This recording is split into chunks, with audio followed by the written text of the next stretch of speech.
फाल्गुन मास कथा अध्याय अगला। सूत जी ने कहा, आपने बहुत अच्छी बात पूछी है। यह प्रश्न तीनों लोगों को हित करने वाला है। आप लोगों के स्नेहपूर्ण आग्रह पर गुरुदेव व्यास का स्मरण करें। मैं समस्त पाप राशियों से उद्धार करने वाले शिव पुराण के अमृत कथा का वर्णन कर रहा हूँ। यही पर लोक में परमार्थ को देने वाला है तथा दोष का विनाश करने वाला है। इसमें भगवान शिव के उत्तम यश का वर्णन है।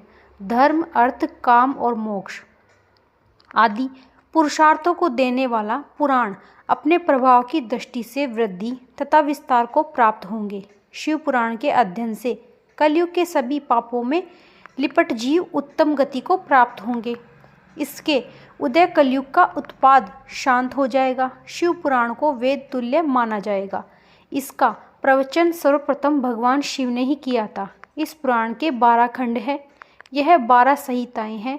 विद्वेश्वर संहिता, रुद्रा संहिता, विनायक संहिता, उमा संहिता, सहस्त्र कोटि रुद्रा संहिता, एकादश रुद्रा संहिता, कैलाश संहिता, शत्रु संहिता, कोटि रुद्रा संहिता, मंत्र संहिता, व्यास संहिता, धर्म संहिता, विद्वेष संहिता।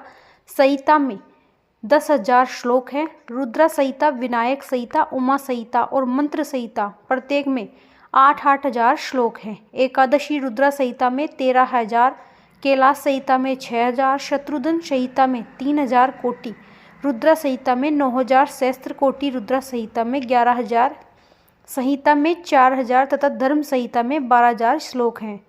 मूल शिवा पुराण में कल 1,00,000 श्लोक हैं, परंतु व्यास जी ने इसे 24,000 श्लोक में संक्षिप्त कर दिया है। पुराणों की कम संख्या में शिव पुराण का चौथा स्थान है, जिसमें 7 संहिताएं हैं। पूर्व काल में भगवान शिव ने 100 करोड़ श्लोक का पुराण ग्रंथ किया था। सृष्टि के आरंभ से ये निर्मित यह पुराण साहित्य अधिक विस्तृत था। द्वापर युग में आदि महर्षियों ने पुराण को 18 भागों में विभाजित कर 4,00,000 श्लोक से इसे संक्षिप्त कर दिया। इसके उपरांत व्यास जी ने 24,000 श्लोक में इसका प्रतिपादन किया। यह वेद तुल्य पुराण विद्वेष रूप संहिता, शत्रु संहिता, कोटि रुद्रा संहिता, उमा संहिता, कैलाश संहिता तथा आदि और में विभाजित कर दिया। यह 7 संहिताओं वाला शिव पुराण वेद के सामाजिक, प्रामाणिक तथा उत्तम गति प्रदान करने वाला है।